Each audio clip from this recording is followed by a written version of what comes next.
Kwaya ya Mtakatifu Yosefu inayofanya utume wa uimbaji katika parokia ya Mtakatifu Yosefu, Jimbo Katoliki Zanzibar, inayo furaha kuwatangazia waamini wote na wapenzi wote wa muziki mtakatifu kuwa inatarajia kuzindua albamu yao inayokuja kwa jina la Tembea Nami siku ya mwaka mpya tarehe 1 mwezi wa kwanza 2026. Uzinduzi utaambatana na ibada ya misa takatifu itakayoadhimishwa katika parokia ya Mtakatifu Yosefu, Minara Miwili, Zanzibar.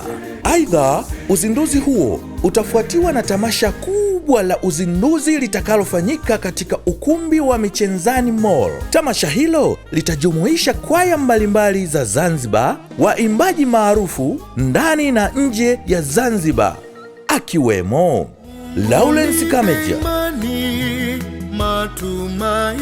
Despina Mdende, Jacqueline Kazimoto na kadhalika. Ukiacha burudani mbalimbali zitakazokuwepo, pia kutakuwa na uchekeshaji, yani comedy, kutoka kwa Joseph Nalimi. Usiwaze pa kwenda wala usipange kukosa. Karibu tuhubiri kwa sauti ya kuimba. Njoo ujipatie fresh yako yenye nyimbo za kukubariki na kukuweka karibu na Mungu.